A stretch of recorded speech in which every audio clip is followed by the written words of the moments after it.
오늘 우리가 읽은 말씀을 가지고 주 안에 있는 성도의 능력이라는 제목으로 한 편을 기도합니다. 사실 우리는 코로나라는 감옥 속에 갇혀 있습니다. 우리가 이 코로나19를 지나면서 우리 마음속에 얼마나 감사가 있는지, 만족이 있는지, 아니면 얼마나 답답하게 지내시는지 한번 우리 자신을 돌아볼 수 있는 은혜가 있으면 참 좋겠다 싶은 생각이 듭니다. 우리 성도들은 전처럼 감사의 능력자가 되게 될 줄로 믿습니다. 오늘 우리가 읽은 본문은 사실 빌립보서에서 가장 중요한 주제라고 그럴까요? 사도 바울이 왜 로마 감옥 속에서 빌립보를 썼냐면, 이 빌립보 교회가 사도 바울이 로마 감옥에 갇혔다는 이야기를 듣고 너무 죄송한 거예요. 그래서 너무 복음을 위해서 고생하셨는데 우리가 뭐라도 해야 되겠다 싶어서 연보를 하고, 또 연보를 보낼 수가 없으니까 자기 담임 목사인 에바브로 기독편으로 인편으로 사람을 보내서 그 연보를 가지고 감옥에 있는 사도 바울을 수발되게 한 것을 볼 수가 있습니다. 그러니까 얼마나 감사해요, 사도 바울의 입장에서는 거죠. 그래서 감사 편지를 이제 쓴 것이 바로 빌립보서의 주제이기도 한데, 그 감사를 지금 말하려고 하는데 사도 바울은 그 감사를 말하기 전에 서론적으로 오늘 본문을 이야기하고 있는 것을 볼 수가 있습니다. 왜냐하면 너무 감사합니다. 우리가 자꾸 감사를 거듭말하면 듣는 사람의 입장에서 어떤 생각이 들 수 있냐면, 그러면 또 주라는 말인가? 부담이 되잖아요. 그죠? 이 부담을 없애기 위해서. 또 영적으로는 그런 것입니다. 자꾸 감사하면 또 더 달라는 이야기인가? 그러면 사도 바울이 좀 하나님의 능력을 의지하지 않고 자꾸 우리 헌금을 의지하는가? 그죠? 그런 생각이 들 수 있지 않습니까? 그래서 사도 바울은 그런 오해를 없애기 위해서 자기가 지금 어떤 삶을 사고 있는지를 먼저 서론적으로 우리에게 이야기를 해주고 있는 것을 우리가 볼 수가 있습니다. 오늘 말씀을 통해서 세 가지를 이야기하고 있습니다. 첫째는 빌립보 교회 도움에 참 내가 크게 기뻐한다, 감사한다는 이야기죠. 둘째는 그럼에도 불구하고 내가 여러분의 도움으로 사는 것이 아니라 하나님이 주신 은혜로 말미암아 살아간다. 나는 벌써 감옥 속에 있지만은 모든 것이 부족함이 없고 자족하게 살고 있다는 것입니다. 근데 여기서 내가 배운 것이 뭐냐? 우리 주님이 내게 능력 주시면 내가 무엇인지 알겠다는 것을 내가 배웠다는 것입니다. 우리 성도의 삶도 마땅히 그렇게 되어야 될 줄로 믿습니다. 우리가 첫 번째로 생각할 것은요, 사도 바울이 크게 기뻐하는 것이 무엇인지를 한번 좀 보십시다. 10절 말씀 보시면, 내가 주 안에서 크게 기뻐함은 너희를 생각하는 것이 이제 다시 너희가 나를 생각하는 것이 이제 다시 싹이 나미니 너희가 또한 이를 위하여 생각하였으나 기회가 없었느니라 그랬습니다. 사도 바울이 지금 로마 감옥에 있으면서 크게 기뻤다고 말하고 있습니다. 어디서 어떻게 기뻐하느냐? 감옥 속에 있으면서 크게 기뻐하고 있다, 이렇게 말할 수가 있습니다. 사실은 인간적으로 생각하면요, 도무지 기뻐할 수 있는 상황이 아닙니다. 어디에 있다고 지금요? 로마 감옥에 구금되어 있습니다. 주 62년경에 이제 로마 감옥에 구금이 되어서 재판 없이 지금 2, 3년의 세월을 보내고 있습니다. 이미 재판이 나고 기결이 되었으면 마음이라도 좀 시원하지만요, 재판을 받아서 언제 어떻게 될지 알 수가 없으니까 마음은 더 답답하고 사람 같으면 불안할 수밖에 없고 마음 둘 곳이 없는 것이 인지상정입니다. 그런 상황 가운데서 사도 바울은 크게 기뻐한다고 했습니다. 그런가 하면 지금 로마 황제가 누구냐면요, 기독교 역사상 가장 교회를 핍박했던 네로 황제. 그 지하에서 살아남을 수 있는 확률이라는 것은 거의 없는 것입니다. 그런 상황 속에서 지금 내가 크게 기뻐한다라고 말하고 있습니다. 이미 사도 바울은 4장 4절에서 감옥 밖에 있는 빌립보 교회들을 이렇게 말했습니다. 주 안에서 항상 기뻐하라. 나는 감옥 속에 있으면서 기뻐하는데 너희가 감옥 밖에 있지 않느냐? 그러니 주 안에서 항상 기뻐해라. 내가 다시 말하노니 기뻐하라 라고 말하고 있는 것을 볼 수가 있습니다. 사도 바울은요, 자기가 실행하지 않는 것을 갖다가 남에게 강요하는 법이 없습니다. 저는 감옥 속에 있으면서도 내가 기뻐하거든요. 감옥 밖에 있는 너희야 얼마나 기뻐해야 되겠냐? 기뻐하라는 것입니다. 그러면서 자기가 감옥 속에 있으면서도 기뻐하고 크게 기뻐하고 있는 것을, 모범을 보여주고 있는 것을 볼 수가 있습니다. 여러분, 감옥이라는 것은요, 우리가 안 살아봐서 잘 모릅니다만은요, 사실은 최소한의 것으로 살아가는 곳입니다. 그렇지 않습니까? 먹을 것 딱 산 만큼만 줍니다. 입을 것 얼어 죽지 않을 만큼만 딱 줍니다. 그렇지 않습니까? 뱀 걸리지 않을 정도만 다. 그 다음에 운동도 마찬가지입니다. 내가 눕고 싶다고 해서 함부로 누울 수 있습니까? 내가 누구를 만나고 싶다고 해서 함부로 만날 수 있습니까? 내가 누구하고 통화하고 싶다고 해서 함부로 통화할 수 있습니까? 그런 자유가 없습니다. 죄수의 몸으로 왔기 때문에 누구에게도 인정받지 못합니다. 자기들끼리도 존중하지 않습니다. 그죠? 그러니 여러분 얼마나 비참합니까? 비천에 처해 있습니까? 근데 사도 바울은요, 감옥 속에서 그렇게만 세월을 산 것이 아닙니다. 우리가 옥중서신이라고 하는 에베소서, 빌립보서, 골로새서, 빌립보서 이 성경을 갖다가 이 옥중에서 썼습니다. 뿐만 아니라 그들을 위해서 늘 기도했습니다. 말씀을 묵상합니다. 그 속에서 찬양합니다.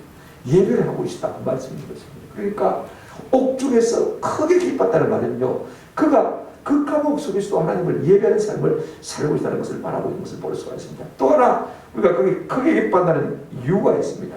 왜 무엇을 크게 기뻐했냐면 오늘 본문 10절 한번 다시 보시면요, 이렇게 말하고 있는 것을 볼 수가 있습니다. 이는 그랬죠. 그 이유를 말하고 있는 것을 볼 수가 있습니다. 너희가 나를 생각하던 것이 이제 다시 싹이 담이니 너희가 또한 이를 위하여 생각은 하였으나 기회가 없었느니라. 지금 자기 자신에게서 기쁨의 이유를 찾고 있는 것이 아니고 빌립보 교회 성도들에게서 그 기쁨의 이유를 찾고 있는 것을 볼 수가 있습니다. 끝에 보시면 이런 말씀이 있습니다. 이를 위하여 생각은 하였으나 기회가 없었느니라. 그러면서 사도 바울은 빌립보 교회를 크게 인정하고 칭찬하는 것을 볼 수가 있습니다. 무슨 말이냐면요, 빌립보 교회가 사실 바울이 개척한 교회가 아니고 첫 번째 유럽에서 개척한 교회인데 항상 사도 바울의 선교를 도왔어요. 그리고 그가 마게도냐 지방을 떠날 때 이 빌립보 교회가 선교비를 계속해서 보내드리겠습니다 하고 약속을 했습니다. 그런데 사람이라는 걸 걷지 않습니까? 눈에서 멀어지면 마음에서 멀어진다고. 사도 바울이 멀리 떠나 있으니까 그냥 선교 운동을 하겠다는 약속이 그냥 슬그머니 꽁무니를 감추고 말았습니다. 그런데 이것이 너희 잘못이 아니라는 것입니다. 하도 내가 여기저기 이리저리 옮겨다니니까 요즘처럼 온라인이 있는 건 아니고 그죠? 사람을 만나야 줄 수 있는데 사람이 한 곳에 머물러 있어야 갖다 줄 수가 있는데 이리저리 옮겨다니니까 너희가 기회를 찾지 못했는데 이제 네가 감옥 속에 있으니까 한 곳에 꽉 매여 있으니까 너희가 이제야 기회를 얻었다라고 말하는 칭찬인 것을 볼 수가 있습니다. 사도 바울 속에 사실 우리 같으면요 섭섭한 마음이 있을 수가 있습니다. 너가 그렇게 나를 위해서 선교 헌금하겠다 해놓고는 깜빡 잊고 있다가 감옥 속에 들어오니까 인자 생각이 난다. 원망할 수가 있습니다. 그죠? 그런데 사도 바울은 그런 원망이 없는 것을 볼 수가 있습니다. 마음에는 원이었지만 너에게 기회가 없었다. 이렇게 지금 말하고 있는 것이라 조금 더 다를 바가 없는 것입니다. 사실 우리 예수님이 그랬습니다. 겟세마네 동산에서 피땀 흘려 기도하실 때 그 사랑하는 제자들은요 예수님의 그 사정도 모르고 다 졸고 잤습니다. 예수님이 새벽에 와서 보니까 다 졸며 자고 있거든요. 그때 우리 예수님께서 뭐라고 말씀하셨냐면 이렇게 말씀하신 것을 볼 수가 있습니다. 마태복음 26장 41절에 보시면 시험에 들지 않게 기도하라 라고 말씀하시면서 한번 따라합시다. 마음에는 원이로되 육신이 약하도다. 마음은 너가 기도하기를 원하지만 육신이 참 약해서 못하는구나. 이걸 우리 스스로 말하면 안 됩니다. 무슨 말인지 알겠습니까? 많은 분들이 우리가 마음에는 원이지만 육신이 약해서 못합니다. 자기 변명처럼 그렇게 말하는데 이걸 우리가 변명처럼 말하면 안 되고 주님께서 그렇게 말해주셔야 옳은 말인 것입니다. 우리 주님은요 그 제자들이 마음이 없다고 안 하셨습니다. 마음은 있지만은 육신이 약해서 못했다. 지금 사도 바울도 빌립보 교회가 선교 운동을 갖다가 중간에 조금씩 잊어버렸습니다. 마음이 없어서 그런 것이 아니라고 그랬습니다. 기회가 없습니다. 이제 내가 감옥에 갇혀 있으니까 기회를 만나서 너희가 나를 돕게 된 것을 인해서 감사하다 이렇게 말하고 있습니다. 참으로 관대한 이해를 넘어서 칭찬의 마음을 갖고 있는 것을 볼 수가 있습니다. 사람들은요 자기 형편과 처지가 어려우면 남을 이해하는 것이 좁아진 것을 볼 수가 있습니다. 그렇죠? 내 형편과 처지가 힘들면요 남 이해할 능력이 자꾸 떨어지는 것을 볼 수가 있습니다. 내 몸이 아프면요 남 이해 못합니다. 그렇죠? 내가 어렵게 살면요 남을 어렵게 이해할 수 있는 마음이 참 부족하죠. 사도 바울은 감옥 속에서도 빌립보 교회의 이해와 형편과 처지를 깊이 헤아리고 그들의 마음을 상하지 않게 하는 것을 볼 수가 있습니다. 어른이 된다는 것은요, 내 형편이 아무리 어려도 어떤 것입니까? 남의 입장을 이해할 줄 아는 것이거든요. 저도 이런 면에서 참 부족했다. 우리가 내가 남의 마음, 속 사정을 다 아는 것처럼 우리가 함부로 착각하고 함부로 말할 때가 많이 있지 않습니까? 우리가 모릅니다, 사실. 모르니까 우리가 남의 마음을 함부로 속단하는 것은요, 대단히 잘못된 것을 우리가 기억할 필요가 있어요. 사도 바울은 너희가 나를 도와줘서 내가 참 기뻐하는 것보다도 너희 마음속에 선한 일을 생각하게 된 것이 너무 감사하다는 것입니다. 내가 너희 물질의 도움을 받아서 내가 감사한 것이 아니라 너희가 하나님 앞에 복받을 줄 아니까 참 감사하다는 것입니다. 이게 목회자의 마음입니다.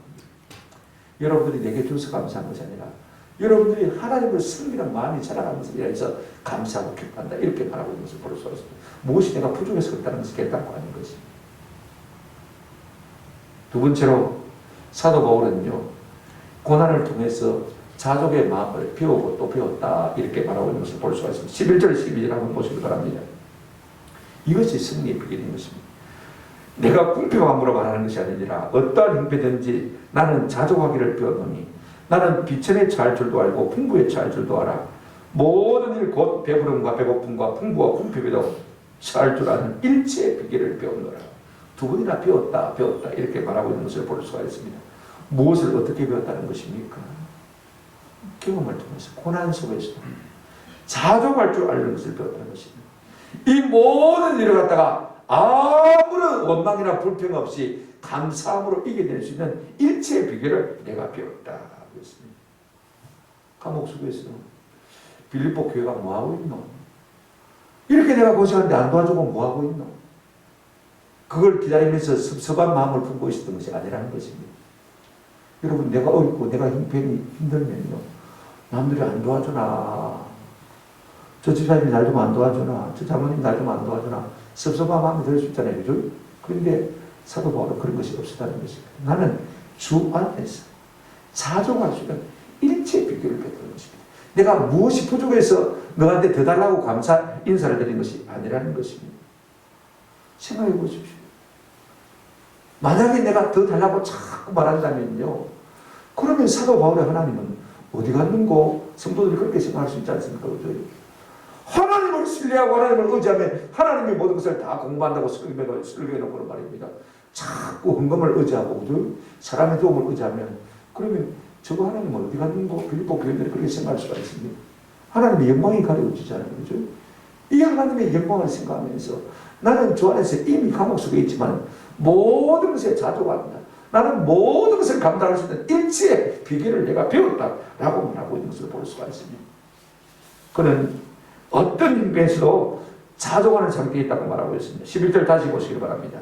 내가 궁핍함으로 말하는 것이 아니라 내가 이 감사를 전하면 내가 무엇이 부족해서 너에게 더 달라는 이야기가 아니라는 것입니다. 나는 이미 이 감옥 속에서 어떠한 형편이든지 자족하기를 배웠다. 이렇게 말하고 있습니다. 여러분, 옥중사를 우리가 대다수 경험한 적이 없기 때문에 감옥 속에서 얼마나 힘든지 우리는 잘 모릅니다. 그죠? 근데 사실은 먹는 것도 부족하고, 그죠? 입는 것도 부족하고, 그 다음에 잠자는 것도 부족합니다. 뭐 잠자리가 편하겠습니까? 뭐 따뜻하겠습니까? 그죠? 요즘 같으면 추울 것이고, 여름 같으면 더울 것입니다. 그죠? 잠자리도 불편합니다. 자유가 있습니까? 무시당하지 않습니까? 무엇을 보고 싶다고 해서 마음대로 볼 수가 있습니까? 눕고 싶다고 해서 마음대로 누울 수가 있습니까? 그런데 그 감옥 속에서도 나는 자족할 수 있는 자족이 무엇입니까? 없다고 전전긍긍하지 아니하고, 없다고 비굴하지 아니하고, 있으면 있는 대로 없으면 없는 대로 감사함으로 행복하게 사는 것이 자족인 것이죠. 근데 신기한 것은요, 그 고난 가운데 있으면서 사도 바울이 배운 것이 무엇이냐면요, 자족입니다. 자족인 거죠. 몸은 감옥 속에 있지만요, 마음과 영이 예수 그리스도 안에 쏙 들어가 버리니까 예수님의 은혜가 그를 다 어루만졌어요. 힘든 걸 모르게 해주신 거죠. 감옥에 있는 것이 고생이다 느끼게 하는 거예요. 하나님의 은혜가 오면요, 많은 사람들이 삶이 그렇습니다. 상처가 상처로 받아들이지 않습니다. 많은 사람들이 내가 어떤 말에 상처받았다고 그럽니다. 어떤 사람으로 말하면 내가 상처받았다고 그럽니다. 그러나 여러분 가만히 생각해보면 은혜가 없어서 그런 것입니다. 하나님 안에 들어가 있으면요, 그 사람이 내게 상처를 줘도 그거 상처인 줄 몰라요. 내가 아무리 힘들게 살아도 그것이 고생인 줄 몰라요. 누가 나를 때려도요, 아픈 줄 몰라요. 사랑하는 마음이 있으면요, 그렇지 않습니까? 하나님의 은혜가 내 속에 있으면요, 세상의 고생이 고생스럽게 여기지가 않습니다. 참 미안합니다. 그가 뭐라고 말하고 있습니까? 디모데전서 6장 6절부터 8절에 보시면 제가 다 읽지 않고 6절만 읽어드리겠습니다. 그러나 자족하는 마음이 있으면 경건은 큰 이익이 됩니다. 우리가요, 신앙생활 하면서 감사하는 마음이 없고 만족하는 삶이 없으면요, 늘 불평하고 원망하고 늘 울고 불고 달고 하면요, 신앙의 진보가 없습니다. 하나님, 이만한 삶만해도 감사합니다. 여기 이만큼만 오게 하신 것만 해도 감사합니다. 우리가 자식들 보고 감사할 수 있는 요건은 무엇입니까? 내 욕심을 조금 낮추면 되죠. 내가 못 사는데, 내가 힘든데 그 아이들이 나보다 나을 것이라고 기다리면서 누린 것입니다. 아이고, 아들이 안 아프고 건강하게 자라면 돼도 감사합니다. 그런 마음이 들면요, 아이들이 사랑스럽게 시작해요. 공부 못한다고 닥달 안 하는 것입니다. 그렇지 않습니까? 내가 아들이라 해서 마찬가지입니다. 내 마음을 조금 낮추면요, 내 아내가 내게 과분하게 보이면 사랑스럽고 만족스럽고 너무 귀한 것입니다. 남편에 대해서 마음을 조금 낮추면 돼요. 그렇지 않습니까? 한번 생각해 보십시오. 꼭 뭐 회사에서 요직에 있고 돈을 잘 벌어야 좋은 남편입니까? 그저 기도 시간 잘하고 그죠? 성경 열심히 읽고 별로 벌어오는 건 없지만 그래도 객길로 안 나가고 믿음 생활 잘하고 그죠?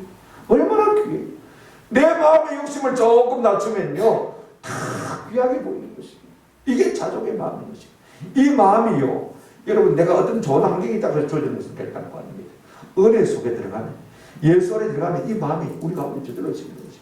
사도 바울은 지금 몸이 감옥 속에 있지만은 은혜 속에 거하니까 고생이 고생처럼 여기지 아니한 것입니다.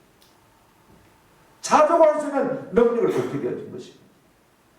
적게 먹어도 배고프지 않고, 남들은 다 춥다고 그러는데 추운 줄 모르겠고, 남들은 다 외롭다고 그러는데 나는 외로운 줄 모르겠고, 그죠? 남들은 고생이라고 그러는데 무슨 고생하고 있지? 싶은 생각이 어디가 감싸고 있을까 말이에요. 그런 자족하는 방법을 배웠다고 말하고 있습니다. 배웠다는 말이 참 중요합니다. 무엇을 통해서 배웠습니까? 경험을 통해서 배웠습니다. 어떤 경험입니까? 고난의 경험입니다. 감옥 속에 들어와 있는 이 고난의 경험을 통해서 그가 배웠다고 말하고 있습니다. 여러분, 하나님의 나라에는 커리큘럼이 항상 있습니다. 하나님이 우리에게 부과하신 커리큘럼을 따라가다 보면요, 처음에는 불평스러워요. 하나님이 반드시 우리를 선하게 인도하실 것이고 우리를 복주게 하실 것이고 더 잘되게 하실 것이라는 믿음을 가지고 있으면요, 이 하나님의 커리큘럼이 어떤 커리큘럼인지 우리가 순종하며 따라갈 수 있는 그런 은혜가 생기는 것을 볼 수가 있습니다. 사도 바울은 하나님이 그를 낮추십니다. 그를 고단하게 만드십니다. 감옥 속에 가둬넣었습니다. 그런 가운데서 하나님은 여전히 나를 사랑하시고 여전히 나를 훈련시키시고 여전히 나를 자라게 하실 것이다. 그 믿음이 있으니까요. 그 가운데서 그는 뭘 배웠습니까? 자족하는 마음. 자, 보십시오. 풍요와 공평, 높임과 낮춤, 어느 곳에든지 감당할 수 있는 일체 비결을 뭐 했다고요? 배웠다라고 말하고 있는 것을 볼 수가 있습니다. 저는요, 젊은 날의 고생은 돈 주고 살 수 없다고 생각합니다. 고생이야말로 가장 값진 비용이라고 생각합니다. 가장 귀한 부분은 고생입니다. 고생을 통해서 그가 뭘 깨달았느냐? 이렇게 말하고 있습니다. 나는 있어도 그만, 없어도 그만. 있어도 살 수 있고 없어도 살 수 있다는 사실을 그가 배우게 되어진 것입니다. 대부분의 사람들은요, 고난 속에서 낙심하기가 참 쉽고 풍요 속에는 방탕하기가 참 쉽습니다. 이 훈련이 안 된 사람은요, 조그만 어려우면 낙심합니다. 그죠? 조그만 살만 하면 죄짓습니다. 그런데 풍요와 핍절의 환경 가운데서도 자족하는 삶을 훈련받는 사람들은요, 삶이 힘들고 어려워도 감사하고 삶이 풍요하고 너무 좋아서 참 순풍에 돋다는 그런 삶을 살지라도요, 범죄하지 않을 수 있는 그런 은혜가 그 속에 있는 것입니다. 그래서 내 영혼이 은총이고 중한테 전복보고 슬픔만은 이 세상도 천국으로 화합니다. 사실 저는 젊은 날에 조금 고생을 했습니다. 고생이라고 느껴본 적도 없지만요. 가만히 돌아보니까 우리 대학 시절에는 뭐 바지 한 벌 가지고 사시사철 살았습니다. 졸업할 때까지 그렇게 살았습니까? 너는 바지가 맨날 그 하나밖에 없나? 소풍을 가도 그 바지 입고 경건에 와도 그 바지 입고 그죠? 똑같습니다. 그래도 뭐 별로 그게 뭐 나쁜 건지 잘못된 것인지 가난한 것인지 느끼지 못했어요. 당연하게 생각을 했어요. 방학이 되면 잠잘 곳이 잘 없습니다. 그래서 주로 교회당 의자에 잠을 자거든요. 아니면 마룻바닥에 있는 그 코너에 부스에 사는 걸 잘 안 보이는 가서 잠을. 잠시 자고 갈 곳인데 뭐 짜잘이 좋은 곳이 필요합니까? 그죠? 저는 지금도 그래요. 어디 가서 잠자리 좋은 곳에 간다. 그래서 비싼 돈 주고 하는 게 조금은 마음속에 아쉬워. 우리 검정씨 잘 어디 가면 항상 제가 그럽니다. 남자는 한 방, 여자 한 방. 자꾸 저보고 부부방주라고 합니다. 허구한 날 같이 자는데 말로 같이 자라고. 무조건 남자 한 방, 여자 한 방. 그래갖고 제가 문 앞에 항상 놓거든요. 그러면 이불로 밑단다고 저를 바꿔지라고 합니다. 밤에. 화장실에 가면 바꿔지라고. 그러거나 말거나. 그러거나 말거나. 하룻밤 자는데 제가 무슨 얘기를 하려고 하냐면 나이 60이 넘어도 지난날에 그렇게 살았으니까요. 조금 힘들게 사는 것이 힘들지 않다는 것이. 있으면 있는 대로 없으면 없는 대로. 제가 목회자라고 생각하는 우리 서울에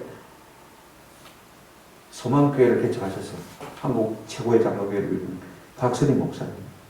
참 대단합니다. 이분도 저 북한에서 예수 믿는다고 강제 수용소에 갔다 온 적이 있거든요. 끌려가 보니까 말입니다. 그 출교인데 운막 같은 곳이 가마귀 가려놓고 지푸라기 얹어놓고 늘 입으로 곧 입고 자고 곧 입고 나가지고 뭡니까? 일하러 가고 그런 삶을 6개월 보냈어요. 그래 남한에 와서 군에 갔는데 군대 가니까 시사 좋더래요. 6.25 전쟁 중이지만 먹여주고 재려주고 3년 동안 휴가를 한 번 안 갔대요. 휴가 가봐야 갈 곳이 없으니까 군에 있는 게 나으니까. 그리고 대학을 다닐 때도 군복 바지 하나 물들여가지고 그걸 5년을 사시사들려고 교회에서 큰 교회를 뒀으니까 압구정동에 얼마나 부자들이 많습니까? 그죠? 목사님 양복 입으세요. 500만 원짜리 티켓 다 가져오면 키가 찬대요. 내가 양복 입고도 얼마든지 지낼 수 있는데 또 좋은 양복 입으라고 500만 원짜리 티켓 돈으로 가져오면 북한 사람들이 더 올거든요. 그죠? 티켓을 가져오시면 더 올 수도 없고 안 사 입을 수도 없고 그때가 제일 난감하다고. 제가 왜 이야기를 하냐면요. 어릴 때 고생을 통해서 배운 사람들은요. 이래도 살고 저래도 살 수 있는 일체 모여 비결을 얻을 수가 있다는 것입니다. 그래서 이런 고생이라는 것이요. 크게 바뀐 것이 아닙니다. 우리 자녀들도 너무 부모들이 다 해주려고 생각하지 마십시오. 그런 사람들은요. 감사를 모르고 살 수밖에 없습니다. 적당히 자기들이 좀 알아서 할 수 있도록 그런 여지를 좀 남겨두는 내가 하나님 노릇 다 하려고 하지 말고 하나님이 그 인생을 낚아채서 이끌어가는 그런 기회를 좀 줄 수 있는 그런 은혜가 있었으면 참 좋겠다. 세 번째로 우리가 생각할 것이 있습니다. 13절 한번 보시기 바랍니다. 그래서 바울이 얻은 결론이 뭐냐? 결론이 뭐냐? 그래서 사도 바울이 어떤 사람이 되었느냐? 13절을 한번 같이 보십시오. 너무 중요한 말씀입니다. 시작. 내게 능력 주시는 자 안에서 내가 모든 것을 할 수 있느니라. 오늘 내가 할 수 없다고 자꾸 자포자기하는 사람 같으면 이 말씀이 굉장히 건방지게 굉장히 그만하게 들릴 수가 있습니다. 지가 뭔데 다 할 수 있다고 그러나? 그죠? 그런 마음이 들 수가 있습니다. 그러나 곰곰이 생각해 보면요. 이 말씀은 역설입니다. 이 말씀 속에 겸손과 확신이 들어있는 것을 볼 수가 있습니다. 이 말씀을 주스가 말씀이 고린도후서 12장 9절 말씀이라고 생각되어져요. 나에게 이르시기를 내 은혜가 네게 족하도다. 이는 내 능력이 약한 데서 온전하여 집이라 하신지라. 무슨 말이냐면 바울이 육체에 가시 질병으로 말하면 하나님 앞에 크게 세 번 부르짖었습니다. 작정하고 이렇게 기도했는데 하나님이 안 들어주시고 우절 됐다. 네가 약해야 내가 네 속에서 일할 수 있다. 그 말씀해 주신 것을 볼 수가 있어요. 여러분, 내가 뭐든지 잘할 수 있으면요, 하나님 필요합니까? 안 합니까? 내가 뭐든지 할 수 있는 돈을 가지고 있으면 하나님 필요합니까? 안 합니까? 안 하거든요. 그런 사람은 하나님 돕지도 않습니다. 내가 할 수 없어야 하나님이 일하시는 것입니다. 뭐든지 내가 부족해야 하나님께서 내 부족을 채우시기 위해서 역사하시는 것을 볼 수가 있습니다. 사도 바울이 깨달은 게 있습니다. 뭐냐? 내가 약해야 하나님의 능력이 머무르시다는 사실을 거기서 깨달은 것을 우리가 볼 수가 있습니다. 그래서 오늘 이 말씀이 무슨 말씀이냐면 이런 말씀입니다. 내 속에서 끊임없이 힘을 불어넣어 주시는 이 안에서 나는 모든 것에 강건할 수 있다. 강할 수 있다. 그 말입니다. 내가 약할수록 주님이 내 속에서 일하셔서 더 강하게 역사하시는 것입니다. 여러분, 내가 할 수 없다고 생각해서 할 수 없다고 말하지 않는 은혜가 있기를 주 이름으로 축원합니다. 나는 할 수 없지만 주님이 내 속에 계시고 내 속에서 일하시면 얼마든지 할 수 있습니다. 나는 가난해서 일을 할 수가 없지만 그냥 주님이 원하시고 주님이 기뻐하시고 주님이 나를 사용하시고 주님이 내 속에서 능력을 주시면 내가 이 일을 할 수 있다고 믿는 은혜가 있기를 주 이름으로 축원합니다. 우리가 무슨 믿음으로 주의 일을 귀한 사업을 한다고 할 때 그렇지 않습니까? 내가 못한다고 해서 못한다고 하지 말자고 말하지 않을 수 있는 은혜가 있으면 좋겠습니다. 어떤 사람들은 그렇잖아요. 자기 믿음에 분량이 있으니까 말입니다. 내보다 형편이 어딘데도 할 수 있다고 말하는 분들이 있습니다. 자기 실력 믿고 그러는 것입니까? 아닙니다. 자기 믿음의 분량을 믿고 그러는 것입니다. 주님이 내 속에서 일하시면, 주님이 나를 도우시면, 주님이 은혜 주시면, 주님이 물질 주시면 내가 얼마든지 할 수 있다. 아멘? 그러니까 남이 하는 것에 대해서 반대하지 마시기 바랍니다. 그 믿음의 분량, 나는 믿음이 없어서 그런 것입니다. 중요한 것은 이것입니다. 내게 능력 주신 자 안에서 내가 모든 것을 할 수 있다. 사람들은요, 뒷부분만 좋아합니다. 내가 모든 것을 할 수 있다. 그래서 자기 긍정, 그죠? 그 다음에 번영의 신앙 좋아합니다. 내가 할 수도 않겠나? 한다. 그런 말이 아닙니다. 앞에 있는 말이 더 중요해요. 한번 따라합시다. 내게 능력 주시는 자 안에서. 주님이 내게 능력 주시면 내가 할 수 있다는 것이지, 내가 스스로 무엇을 할 수 있다는 말이 결단코 아닌 것입니다. 자기를 신뢰하는 것이 아닙니다. 신념이 아닙니다. 신앙인 것입니다. 신념은 자기를 신뢰하는 것이 신념이고요. 신앙은요, 주 예수 그리스도 나의 하나님을 신뢰하는 것이 신앙인 것입니다. 무슨 말과 같았냐면 요한복음 15장 7절 말씀과 같습니다. 너희가 내 안에 있고 내 말이 너희 안에 구하면 무엇인지 원하는 대로 구하라. 그리하면 이루리라. 자, 우리는요, 무엇인지 원하는 대로 구하라. 그러면 이루리라. 안 그랬나? 그래서 내가 기도하면 뭐든지 할 걸로 착각하고 있습니다만 앞에 조건이 하나 있습니다. 한번 따라서 너희가 내 안에 거하고 내 말이 너희 안에 거하면, 우리가 성경을 읽다가 우리가 설교를 듣다가 말입니다. 하나님의 말씀을 듣다가 갑자기 그 말씀이 망치를 가지고 나를 때리는 것처럼 탁 때릴 때가 있습니다. 나를 사로잡을 때가 있습니다. 그 말씀에 완전히 꽂힐 때가 있습니다. 은혜가 될 때가 있습니다. 꽉 올 때가 있습니다. 그렇지 아멘이 절로 나올 때가 있습니다. 그 말씀이 내 속에 확실히 못 바뀌든 바뀔 그때에 네가 무엇인지 구해라. 그러면 내가 네게 뭐하겠다? 응답하겠다. 우리가요, 예배 나올 때 그냥 나오면 안 돼요. 하나님, 오늘 무슨 말씀을 내려주시렵니까? 무슨 말씀으로 나를 고치시겠습니까? 나를 치료하시겠습니까? 나를 사로잡으시겠습니까? 나를 위로하시겠습니까? 내게 도전을 주시겠습니까? 은혜를 주시겠습니까? 항상 기대해요. 모든 설교의 45분 설교의 내용이 우리에게 은혜를 다 드는 것도 아닙니다. 그죠? 근데 한 말씀이 다 나를 사로잡을 때가 있습니다. 그러면 이제 그 말씀을 붙들고 기도하면 하나님께서 반드시 우리 가운데 응답해 주신다고 약속하셨습니다. 아멘? 부딪혀. 말씀이 내 속에 들어와야 돼. 내가 말씀 속에 들어가야 돼. 그럴 때 하나님께서 은혜를 주신다는 말씀인 것입니다. 지금 사도 바울이 내가 내 힘으로 무엇인지 할 수 있겠다 그렇게 말하고 있는 것이 결단코 아닙니다. 하나님이 승리하시면 내가 할 수 있다는 것입니다. 여러분, 이 말씀을 그대로 믿고 하나님이 뽑으시는 것을 경험한 사람들의 간증이 참 많습니다. 제가 읽은 간증집 중에 보니까 이 빌립보서 4장 13절 말씀을 가지고 붙들고 승리하고 은혜 받은 간증들이 참 많더라고요. 그 중에 제 마음에 가장 와닿는 것이 무엇이냐면요, 제가 조금 전에 말씀드렸던 저 소망교회 원로 목사님이신 각선희 목사님, 이분이 이북분입니다. 이분이 1991년 1월 13일입니다. 1월 13일이니까 여러분 얼마나 춥겠습니까? 이북이 얼마나 춥습니까? 그죠? 그래, 그날도 저 항해도 장정군 용해면 석교라는 곳에 석교교회 새벽기도를 마치고 집으로 가는데 아직도 어두컴컴합니다. 겨울이니까 지금도 새벽기도 마치도 어두컴컴하거든요. 어두컴컴하는데 자기 집 앞에 웅성웅성하더라고요. 가서 보니까 사람들이 수천 명이 바다 쪽으로 가고 있는데 뭐냐면 지금 피난 가고 있는 것입니다. 지금 바다 쪽에 가서 배를 만나면 다행히 남한으로 가는 것이지만 배를 만나지 못하면 인민군한테 잡혀서 어떻게 될지 아무도 알지 못하는 그런 당혹한 수만인 것입니다. 그래 새벽기도를 마치고는 그를 어머님이 기다렸다가 자기를 딱 꿇어앉히고는 기도를 해주기 시작합니다. 오랫동안 그 아들을 위해서 기도를 바친 다음에 그 어머니가 말씀했습니다. 너만은 남쪽으로 가야 됩니다. 지금 저 사람들과 함께 남쪽으로 가야 됩니다. 근데 내가 네게 줄 것이 하나도 없다. 지금 새벽기도를 갔다 왔으니까 자기가 자기 성경을 가지고 있습니다. 그 성경 날도 내가 이 성경 늘 생각하면서 내가 보관하고 내가 묵상하고 그러면서 아버지 성격을 꺼내주더라고요. 바꿔치기를 하고 내가 네게 해주면서 나 아무것도 없고 내가 평생 너를 위해서 이 시간에 너를 위해서 기도할게. 그 약속 하나밖에 없었어. 그러면서 너는 꼭 가서 남한 가서 목사가 되어야 됩니다. 내가 너를 소원했다. 내게 아들을 주시면 내가 너를 목사로 바치기로 했습니다. 여기서는 목사 될 수가 없으니까 남한으로 가서 꼭 네가 목사가 됩니다. 그리고는 성경 8절 말씀 하나 가르치셨습니다. 근데 그게 뭐냐면 오늘 4장 13절 말씀입니다. 내게 능력 주신 자 안에서 내가 모든 것을 할 수 있느니라.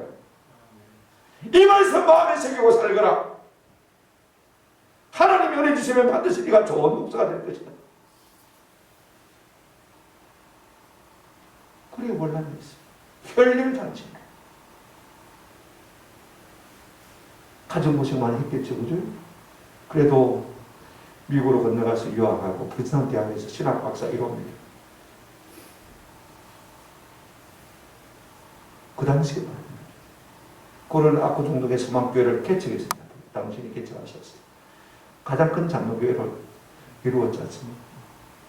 근데 그분이 북한 선교를 많이 하시는 분이라서 북한에 가서 수소문을 해서 들어보니까 94세까지 그 어머니가요, 자기 교회에서 교회가 없어지고 그 땅에 갔어.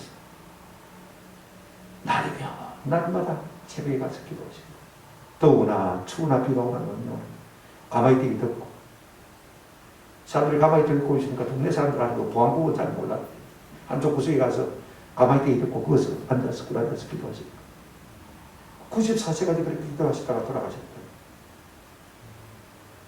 여러분 그 아들이 남한에 와서 목사가 됐습니다.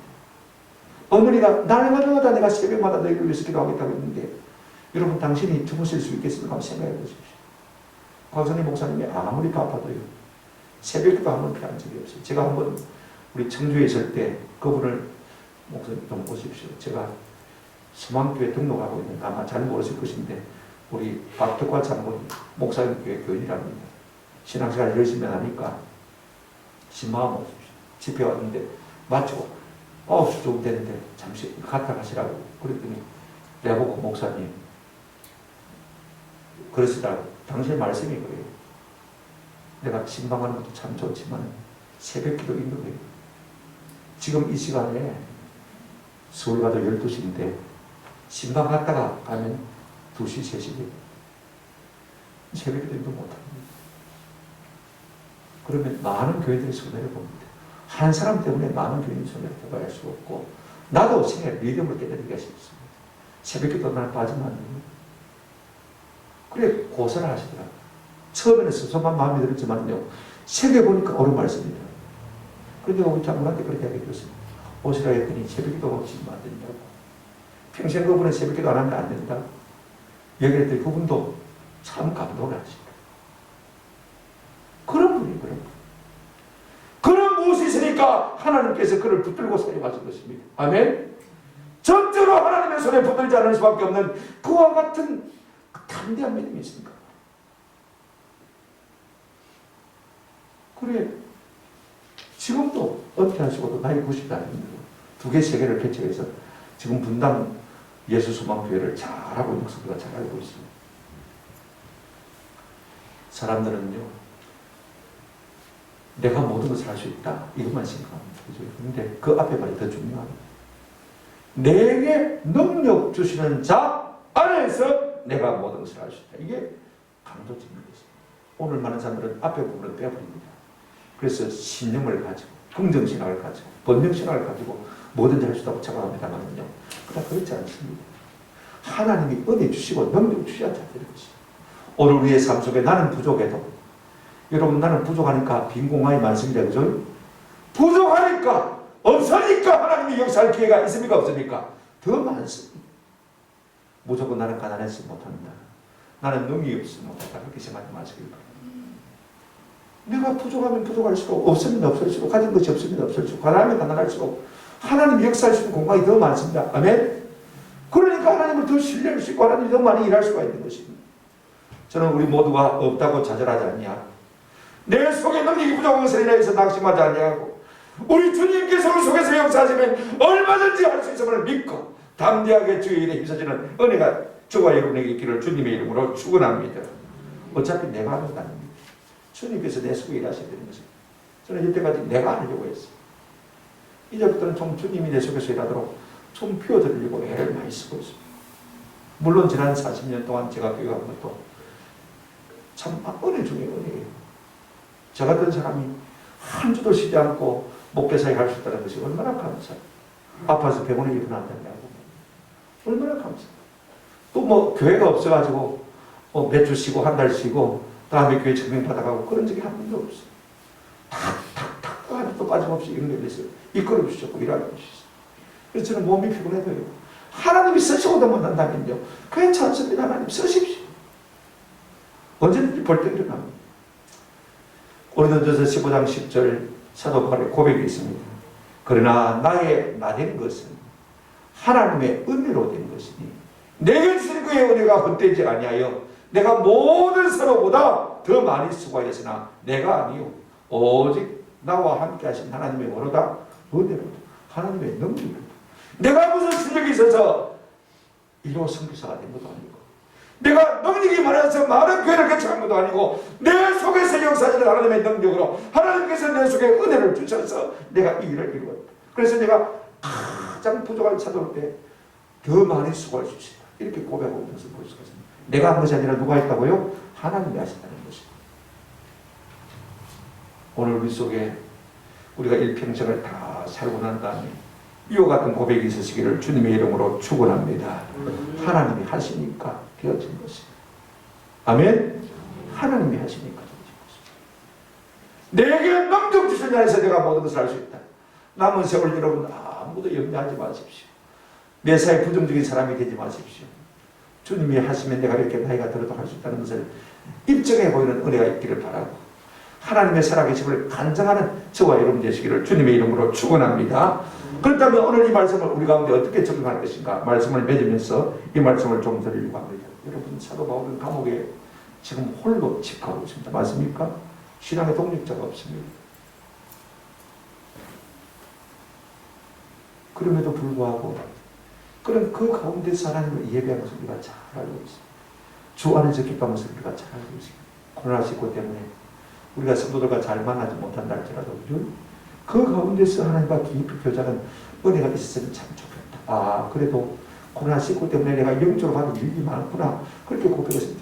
저는요, 설교 한 편에 18시간 좀 선보이기를 하나님 앞에 늘 기도했는데 비로소 하나님께서 응답해 주세요. 뭐 때문에? 코로나19 때문에. 신방을 안 가니까요. 설교 한 편에 만 이틀, 어떤 데는 4월 걸립니다. 18시간 선보할 수 있는 기회가 내려주시죠. 너무 감사해요. 그렇다고 해서 설교 내용만 내가 공부하고 있는 것은 아닙니다. 더 깊이 공부하고 있습니다. 더 많은 은혜를 받아들이고 있습니다. 홀로 있으며 하나님 앞에 감사의 조건이 되어지는 복된 위로가 있으시기를 주님의 이름으로 축원합니다. 혼자서도 내가 얼마든지 뭘 할 수 있고 또 하나 우리가 있음과 없음의 측면에서 한번 생각해 보십시오. 이마누엘 칸트는 이런 말을 했습니다. 우리의 부는 무엇을 가졌는데로 될 수 없다. 우리의 부는 한번 따라합시다. 무엇 없이도 살 수 있느냐 하는 것으로 되어야 합니다. 내가 많이 가진 것이 부가 아니라는 것입니다. 내가 없음에도 불구하고 어떻게 살 수 있느냐. 그 사람이 진짜 부자랍니다. 아멘. 있음에 없음의 문제. 이거 별로 중요한 것 아닙니다. 그런데 우리는 여기에 목을 매는 것을 볼 수가 있습니다. 바울은 집이 없었습니다. 근데 우리는 집이 있습니다. 바울은 차가 없었습니다. 우리는 차가 있습니다. 바울은 가족이 없었습니다. 우리는 가족이 있습니다. 바울은요, 돈이 없습니다. 그래서 늘 텐트 메이커, 천막만드는 일 가지고 그걸 벌어가지고 하루하루 먹고 살고 선교했습니다. 우리는 비교적 통장에 돈이 있음에도 불구하고 잘 선교하지 않습니다. 그래도 무엇이 부족하다고 생각합니다. 그러나 여러분, 우리가 부족하면 부족할수록 주님이 우리 가운데 채워주시기가 참 쉽습니다. 아멘. 부족하면 그대로 우리 주님의 부르심을 받아 순종하며 살 수 있는 은혜가 있으면 참 좋습니다. 부족한 대로 살면요, 하나님께서 하나님의 살아계심을 계속해서 경험할 수 있도록 우리에게 은혜를 주시는 거죠. 이런 은혜를 우리가 한번 체험하고, 아, 그렇구나, 사도 바울처럼 내가 여러분의 무슨 도움이 필요한 것이 아니라 나는 이제는 주로 말미암아 무엇인지 자동하며 살 수 있는 일체 비결을 배웠다고 고백하시고, 내게 능력 주신 자 안에서 내가 모든 것을 할 수 있다고 고백하시는 저와 여러분 되시기를 주님의 이름으로 축원합니다. 행복을 위해서 많이 수고하면서 결단코 합니다. 하나님이 그때 우리의 필요를 채워주시고 우리에게 지혜를 주시고 능력을 주시면요, 얼마든지 넉넉히 승리하며 주의 이름에 영광을 드러내며 살 수 있는 우리 모두가 될 줄로 믿습니다. 이것도 내 길을 주님의 이름으로 축원합니다. 아멘.